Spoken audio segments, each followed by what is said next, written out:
전처를 폭행했다는 혐의로 검찰에 송치된 김병만 씨 사건 뉴스파이터가 전해드린 바가 있습니다. 그런데 이후에 각종 기사들이 계속 쏟아지면서 양측의 폭로전 양상, 더 나아가서 진실공방 양상으로 치닫고 있는데 저희가 차근차근 그 내용들을 집중적으로 다뤄보도록 할 텐데요. 먼저 손정혜 변호사님, 일단 많은 분들이 김병만 씨가 전처를 폭행했다는 그 의혹에 대해서 깜짝 놀라셨을 거예요. 그렇습니다. 뒤늦게 이 소식이 전해졌는데요.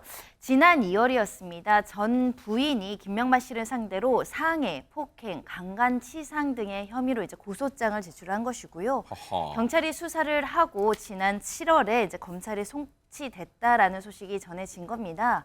이를 둘러싸고 김병만 씨도 사실 무근이다라고 이제 적극적으로 부인하고 있는 상황인데, 네. 일단 김 씨의 법률 대리인은 이 경찰은 폭행 부분에 대해서는 불기소 의견을 달았고, 네. 전처가 특정한 날, 그러니까 이게 맞았다고 하는 그 날짜에는 김 씨가 해외에 있었다, 그러니까 그 자리에 없었다라는 부존재 증명을 하고 있는 것이고요. 네. 특히 이혼 소송이 2023년에 확정이 됐습니다. 이 소송 판결문에는 전 부인이 여러 가지 주장으로 이제 가정폭력, 폭행이 있었다라고 주장했지만 네. 이 폭행이 인정하기 어렵다라는 가정법원의 판단도 있었다. 이렇게 폭행에 대해서는 사실 무근이다라는 것이 김병만 씨 주된 주장이고요. 네. 이에 대해서 전 부인은 이렇게 주장을 하고 있습니다. 어허. 2010년부터 그러니까 2019년까지 무려 10년 가까이 나는 30여 차례 폭행을 당했다. 평소에 내가 맞는 장면을 딸도 한 4차례 정도 직접 목격한 바가 있다라고 주장을 했고요. 특히 김병만 씨는 그 심하게 때린 이후에 또 잘해줬다라고 하면서 내가 마음이 약해져서 참다가 오히려 이혼 소송을 당하는 처지가 됐는데, 이혼 소송에서 폭력 부분이 인정이 안 된 것은 그때 진단서나 이런 증거 제출을 따로 안 해서 이것을 인정받지 못한 것이다.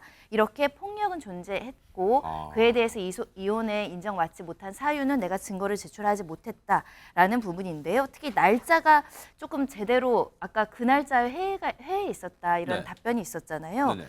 그거는 오래된 일이고 응급실 실려간 게 한두 번 정도 있고 병원 간 날짜를 찾아서 제출하다 보니까 30건 중 4건의 폭행 날짜를 잘못 특정해서 그날 이제 회의에 있었다라는 주장이 나온 것이지만 이게 기억의 오류에 불과할 뿐 실제 폭행을 당했다는 주장을 하는 것이고요.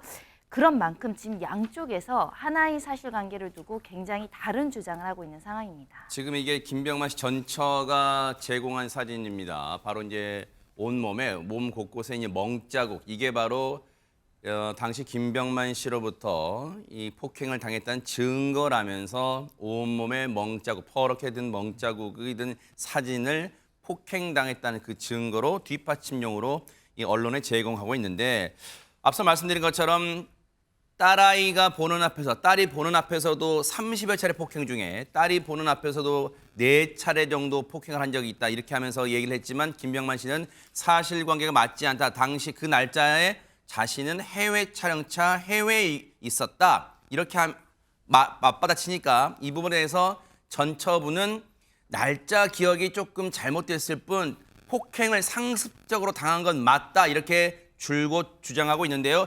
저희 뉴스파이터 제작진이 이 전처분과 김병만 씨의 전처분과 직접 통화를 해서 이러저러한 이유, 주장의 이유를 들어봤습니다. 한번 들어보시고 이어가 보도록 하겠습니다. 정신없이 한 30, 20, 30을 때려요. 넘어지면 발로 축구공 차듯이 수십 대, 정말 20, 30대를 제가 119에 막 신고해가지고 막 살려달라고, 그러니까 그게 그렇게 극심하게 때려요. 10살부터 해서 중학생 때까지 이렇게 본 거죠.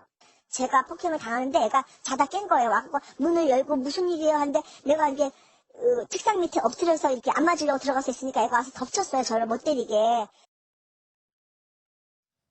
지금 이 내용, 물론 이제 지금은 김병만 씨 전처의 주장이라고 일단 해둘게요. 이게 사실관계가 맞는지는 다툼의 여지가 있으니까요. 그런데 하재근 평론가님, 예. 일단은 전 부인, 김병만 씨 전 아내분의 얘기를 들어보면 자신이 폭행을 당했고, 뭐 한 번 폭행의 수준이 한 번 폭행을 당하면 그 수십 분에 걸쳐서 폭행을 당했고, 지금 들으신 것처럼 당시에 딸이 10살 때부터 중학교 때까지 폭행이 이어졌는데 그 기간이 지금 자기가 폭행당하는 장면을 딸이 보고 몸이 딸아이가 와서 자신이 맞지 않도록 막아주기도 했다. 이런 말까지 지금 하고 있어요. 이게 기억에 의한 얘기라면 상당히 그 상황을 구체적으로 얘기를 하고 있다. 이런 생각이 듭니다. 예, 지금 매우 구체적으로 이야기를 하면서 내 딸이 증인이다 한마디로 그렇게 네. 이제 이야기를 하는 셈이거든요. 그렇다 보니까 이제 김병만 씨 전 부인의 딸, 그러니까 김병만 씨가 입양한 딸이죠. 네. 그 입양한 딸이 2022년 3월달에 그 사건과 관련해서 법원에 네. 사실 확인서를 제출했거든요. 어허. 근데 거기에 담겨 있다고 지금 알려진 내용이 어떤 내용이 알려졌냐면 네. 키가 작으셔서 키 큰 나를 항상 자랑스러워하셨다. 내게 최선을 다해 주셨고 자상하셨다. 나를 이만큼 잘 키워주신 김병만 아버지는 영원히 잊을 수 없는 참으로 고마우신 분이다. 이런 내용이 담겨졌다고 알려졌습니다. 네. 근데 보세요. 지금 2022년 3월에 법원에 사실 확인서를 제출했다. 근데 앞서 우리 손정혜 변호사님이 쭉 설명한 거 보면 두 사람의 이혼은 2023년에 이루어졌어요. 그러니까 아마 이혼 과정에서 이제 법원이 이 이른바 어떤 참고인이나 그런 진술 차원에서 김병만 씨의 입양 딸, 그 딸의 진술, 사실 확인서를 이제 들은 것 같아요. 그런데 그 진술에 보니까 최진정 변호사님 2022년 3월이면 김병만 씨의 전 부인의 주장에 따르면 폭행은 이 딸이 10살 때부터 중학교 때까지 이루어졌다. 그런데 보세요. 언론 보도에 의하면 이 딸은 올해 성년이 됐다고 했어요. 그러면 2022년 정도면 성년에서 약간 한 2살 정도 어린, 그러니까 그래도 이 뭔가 기억을 또렷이 할 수 있는 그런 나이잖아요. 그런데 그 사실 확인서에는 일체의 폭행 관련 얘기는 없고, 들으신 것처럼 키가 작으셔서 김병만 씨 얘기하는 것 같아요. 키 큰 나를 항상 자랑스러워하셨다. 김병만 씨가 아빠인. 그리고 내게 최선을 다해 주셨고 자상하셨다. 나를 이만큼 잘 키워주신 김병만 아버지는 영원히 잊을 수 없는 참으로 고마우신 분이다. 전처분이 주장하는 내용과, 왜냐하면 이 내용대로라면, 전처분의 주장대로라면 이 딸이 기억하는 김병만 씨도 우리 아빠 너무 생각만 해도 몸서리가 쳐져요. 뭐 예를 들어 그런 표현이 나와야 되는 거 아니에요? 어떻습니까? 그렇습니다. 저는 법조인이다 보니까 형법적인 측면 또 이혼의 가사소송 측면에서 좀 실무를 좀 말씀드리고 싶은데요. 지금 그 전처께서 얘기하시는 것은 본인 폭행이 2010년부터 19년까지라고 합니다. 그런데 단순 폭행 같은 경우에는 공소시효가 5년이고 상해 같은 경우에도 7년입니다. 네. 그렇다 보면은 지금 2010년부터 19년이라고 하면은 2019년부터 벌써 지금 올해가 2024년이니까 네. 사실상 단순 폭행이었다고 하면은 형사적으로 처벌할 수 있는 방법이 사실은 없습니다. 공소시효가 다 지나버린 것이죠. 네. 그리고 현실적으로 지금 그 이혼 소송 같은 경우에도 저도 이혼 소송을 여러 개 합니다만 네. 이미 이혼 소송하는 과정에서 뭐 폭행 주장은 하면서 진단서 등을 제출 안 해서 폭행 혐의가 인정되지 않은 것이다라고 하고 있습니다만, 제가 지금 진행하는 그 이혼 사건 같은 경우에도 여성을 대리합니다만 실제로 상당한 폭행을 당해서 형사 고소를 했고, 사실상 실무적으로 보면은 그런 폭행이 있었으면은 형사 고소를 하고 형사 합의를 지렛대로 해서 이혼 사건에서 합의하는 케이스가 상당히 많습니다. 그런데 이혼 소송을 제기를 하면서 폭행 내지 상해가 관련되는 형사 고소를 안 했다는 것도 소송 실무상은 저는 납득하기가 현실적으로 조금 어려운 점이 있거든요. 그래서 그런가요? 좀 전에 얘기한 것처럼 자기가 배 알아서 낳은 딸조차도 전 아빠라고 할 수 있는, 지금 뭐 친장자니까 아빠인 김병만 씨가 좋은 사람이었다라고 얘기를 한다고 하면은 과연 그와 같은 그 전처가 주장하고 있는 이 폭행 행위가 과연 있었는 것인가? 아까 사진은 나오고 있습니다만 그 사진이 과연 언제적 사진인지 이런 부분에 대해서 정확하게 있지 아니한 다음에는 네. 사실상 얼마나 입증을 해서 상해 내지 폭행죄로 김병만 씨에 대한 형사처벌이 있을지는 상당히 의문이 아닐 수가 없는 것 같습니다. 2022년 3월에 법원에 제출된 이 딸의 사실 확인서, 이 내용을 저희가 이제 물어봤어요. 뉴스파이터 제작진이 통화를 하면서 김병만 씨 전처분에게. 그랬더니 아니 이렇게 잘 해주신 분으로 기억을 하고 있는데요. 이건 어떻게 된 겁니까? 물어봤더니 김병만 씨 전처가 저희 제작진에게 밝힌 내용은 이겁니다. 아이에게 잘한 부분은 인정한다. 아이한테는 자상했나 봐요. 딸한테는. 그건 고마웠다. 이렇게 얘기를 하고 있습니다. 그러면서 김병만 씨가 이혼 소송 후 파양 소송을 제기했답니다. 파양 소송. 그러니까 입양 관계를 끊겠다는 거잖아요. 그 파양 소송을 제기했는데 비인간적인 파양 요구에 응하지 않고 싶었고 그걸 방어하는 차원에서 딸이 사실 확인서를 쓴 것이다. 이렇게 저희 제작진에게는 그 이유를 설명하고 있는데, 그런데 김묘성 기자님, 이 파양 소송 가운데 지금 입양 상태고 있고 이 딸은 입양 상태로 있어요. 김병만 씨한테. 그런데 그걸 파양 소송을 냈다는 거예요. 김병만 씨가. 그런데 이 파양 소송 가운데 돈 문제 얘기도 나오고 있다면서요. 네, 그렇습니다. 김병만 씨 측의 주장입니다. 주장이라는 점을 전제로 일단 말씀을 드리는데, 전 부인이 김병만 씨의 재산 분할을 받지 않는 조건으로 파양 동의서를 써주겠다라고 조건을 제시했다는 겁니다. 그러니까 이혼 소송에 있어서 재산은 뭐 75대 25로 나누고 10억 원 정도로 아내가 남편에게 주고 뭐 이런 재판 결과가 있는데, 이 부분에 있어서 제대로 그러니까 처리를 하지 않는 조건으로 파양을 해주겠다라고 아내가 조건을 걸었다. 그런데 김병만 씨는 그 조건을 받아들이지 않았다라고 주장을 하는 겁니다. 그런데 반대로 김병만 씨의 전 부인 같은 경우에는 바로 반박을 합니다. 파양을 해줄 테니 돈 달라는 이야기 단 한 번도 한 적이 없다라고 이야기합니다. 그러니까 30억이 어디서 나온 숫자인지도 알지 못하겠다라는 반응이고요. 오히려 김병만 씨 측에서 파양에 동의를 하지 않으면 김병만의 재산을 빼돌렸다고 고소하겠다고 협박을 했었다라고까지 주장을 하고 있는 상황입니다. 네. 이 부분은 사실관계를 최진영 변호사님, 사실관계를 확인할 수 있어요? 이 부분은 지금 양측의 주장이 너무 팽팽하게 다른데 어떻습니까? 다만 사실관계 두 측의 주장을 그대로 받아들인다 하더라도 저는 전처분의 말씀을 신뢰성이 조금 떨어지는 것이 아닌가 생각을 어떤 합니다. 부분에서요? 왜냐하면은 들어보셨겠죠. 친족 상도례, 부부나 아이, 자녀 사이에서 어떤 절도라든가 배임 횡령이 있었다 하더라도 그것을 고소해도 처벌할 수가 없는 규정이 있습니다. 그럼에도 불구하고 지금 그 김병만 씨 측에서 파양에 동의를 안 하면은 김병만 씨가 재산을 빼돌렸다고 전처를 형사 고소하겠다라고 협박을 했다고 하는데, 변호사하고 한번 물어보면 그게 협박이 되기 어렵다는 것은 너무나 쉽게 알 수 있거든요. 왜냐하면 행위 당시에 그 재산을 빼돌렸을 당시에 이미 그때는 배우자였기 때문에 설령 재산을 빼돌렸다고 해서 김병만 씨가 전처를 형사 고소해도 형사 처벌이 안 됩니다. 형사 처벌이 되지 않는 것을 가지고 고소하겠다라고 해서 그것이 협박으로 받아들여졌다?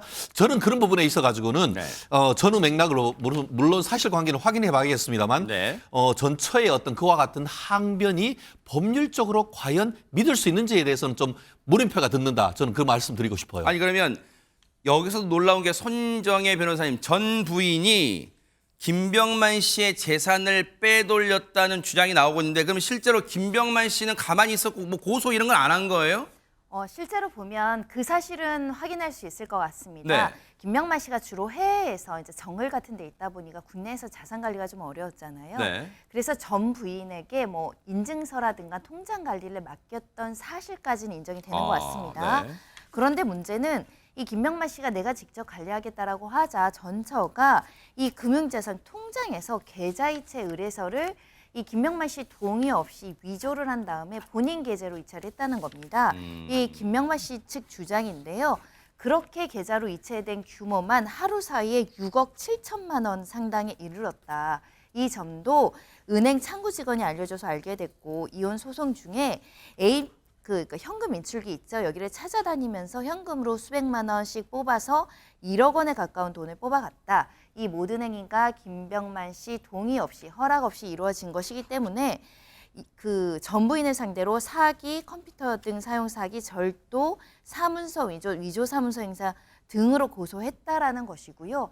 말씀해 주신 것처럼 돈을 인출한 것은 은행 거래 내역 보면 이건 금방 확인될 일이에요. 그런데 일단 김병만 씨 측은 전처가 거액의 돈을 뺐다는 거예요. 김병만 씨의 어떤 동의 없이. 이 부분도 당연히 이제 궁금하니까 물어봐야겠죠. 김병만 씨의 전처분은 이에 대해서 뭐라고 답을 저희 제작진에게 들려줬을까요? 같이 한번 들어보시고 이어가 보도록 하겠습니다. 전화가 와서 이제부터 내가 관리할게 그러는 거야. 그런데 갔다가 도로 이제 한 달 만에 다시 해줘 막 이렇게 했기 때문에 그러라고 했어요.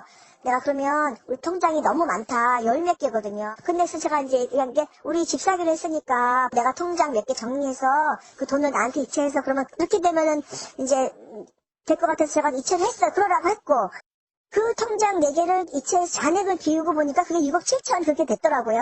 그러면 먼저 저 집값 보증금 6억하고 요거 6억 7천 합하면 12억 7천. 거기다가 우리가 일부러 대출을 내거든요. 대출을 좀 내면 강남서초에서 30, 40평 아파트 사겠다 싶었어요. 근데 문자가 이렇게 와요. 너 그거 불법이야. 너 그거 뭐 무슨 돈이야? 너 당장 이체해라. 내 계좌 알지? 6억 7천을 하려고 한 게 아니라 잔액을 이렇게 옮긴 거 입수하려고? 그 6억 7천건이 무혐의 났어요. 제가 없다고. 예. 지금 이 내용 들으면 여러분 혹시 이해가 되세요? 김병만 씨 전처의 얘기를 들으면 김병만 씨하고 통장 관리를 하라고 해서 그러면 내가 할게. 근데 통장이 많아서 한 곳으로 모으다 보니까 여기저기서 인출하다 보니까 그게 6억 7천만 원이었고 그리고 집 사기라는 게 있으니까 거기다 돈을 보태서 10억 7천 정도 하고 또 거기에 대출 껴서 어떤 집을 사려고 했다. 근데 그 과정에 갑자기 느닷없이 김병만 씨로부터 황석진 교수님 이거 뭐야? 이거 불법이야. 느닷없이 이런 문자가 왔다는 거예요. 뭔가 글쎄요. 시청자분들은 어떻게 느낄지 모르지만 뭔가가 연결고리가 뭔가 없는 것 같기도 하고 이게 갑자기 느닷없이 왜 그렇게 하라고 했던 김병만 씨가 갑자기 문자가 와서 이거 불법이야. 이건 어떻게 봐야 되는 대목입니까? 네, 그 김영만 씨 그 전 부인은 그 원래 김영만 씨는 이 강남이라든가 서초구에 집 사는 거에 대해서 상당히 집착을 좀 많이 했다고 합니다. 네. 예, 그러다 보니까 그 6억 7천만 원 정도를 인출하고 특히 이제 보증금에 6억 7천만 원 그리고 한 3, 4억 정도의 대출을 받아서 그 강남 쪽에다가 이제 집을 하나 구입하는 걸로 예, 그렇게 했던 것이고 그리고 이 자기가 이제 돈을 그 자기 통장으로 이제 옮긴 것은 이 확인을 해보니까 이 김병만이 어떤 숨겨둔 돈이었다. 지금 이제 그렇게 주장을 하고 있어요.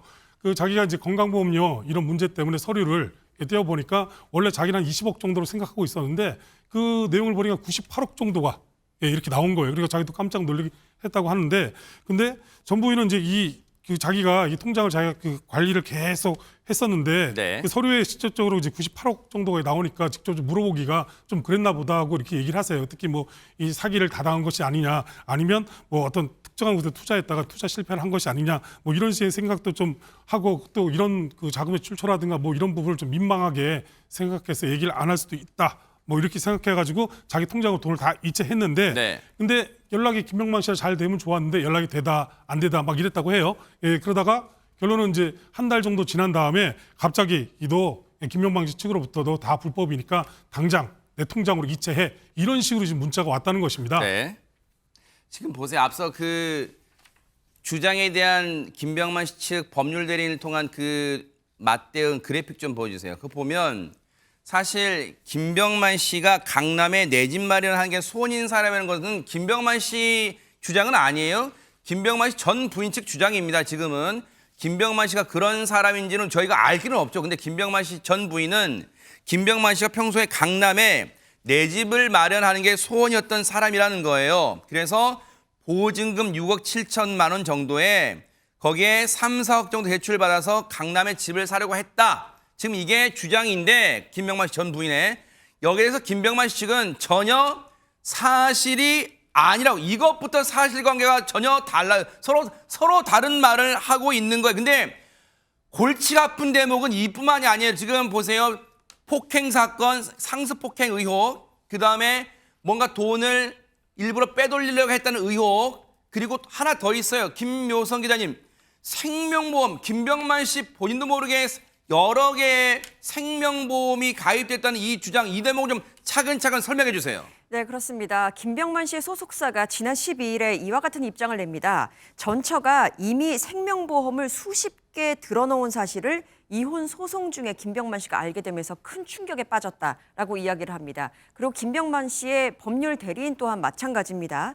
전 부인이 김병만 씨의 명의로 가입한 보험이 24개나 되고 대부분이 사망보험이었다라고 이야기를 합니다. 이혼 소송 전까지는 몰랐다면서 이 소속사의 입장과 결을 같이 하고요. 네. 유튜브 프로그램에 나와서 이야기를 했습니다. 근데 이 같은 사실이 알려지니까 많은 사람들이 생명보험 가입하면 여러 가지 사건 사고를 접하면서 괜히 오싹한 느낌도 들잖아요. 과연 아내의 의도가 무엇인지, 이게 본인 명의가 본인 명의로 하는데 본인이 아닌 다른 사람이 하는 것이 가능한지, 여러 가지 의도에 대해서 또 억측이 나오면서 네. 논란이 일기도 했습니다. 생명보험을 김병만 씨 전 부인이 수십 개를 24개를 들었는데 보세요. 대부분이 사망보험이라는 거예요.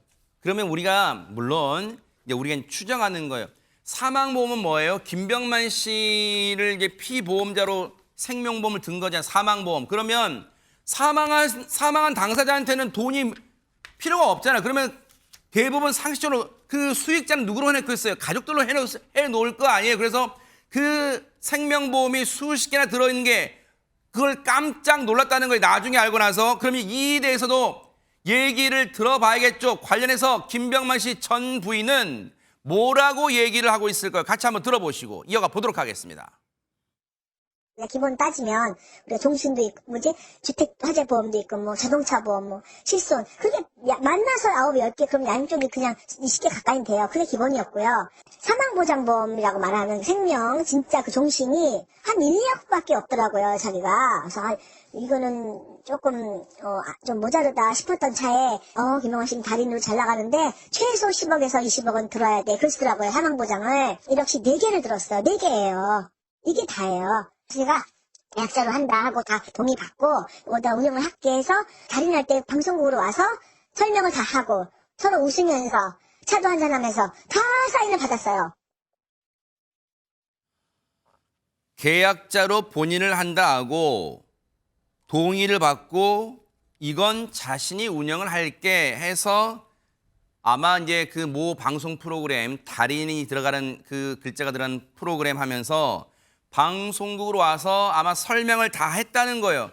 서로 웃으면서 차 한잔 했다는 얘기는 아마 최진영 변호사님, 김병만 씨 이제 본인을 얘기하는 거죠. 김병만 씨와 서로 웃으면서 차도 한잔 하면서 이거 내가 다 보험 들고 관리는 내가 할게. 그러니까 서로 웃으면서 뭐 그렇게 해라고 웃으면서 얘기를 했다는 게 김병만 씨 전 아내분의 얘기예요. 그렇다면 이거는 김병만 씨가 모를 리가 없다. 지금 그 얘기를 하고 싶은가 봐요. 아마 미루어 짐작컨대 몇 개, 한두 개는 그랬을 가능성도 없진 않습니다. 그렇지만 우리가 그 타인을 그 피보험자로 하는 생명보험 같은 경우에는 그 보험 대상자, 어떻게 보면 피보험자라고 하죠. 그 사람에 대한 자서가 보통 있어야 됩니다. 그렇지 않으면 보험 계약이 무효인 케이스가 많습니다. 네. 그렇기 때문에 이 사안은 아주 간단합니다. 실제 계약을 체결함에 있어서 이 그 보험 계약서에 과연 김병만 씨의 실질적인 자서, 서명 날인이 있는지 여부만 확인하면 되는 겁니다.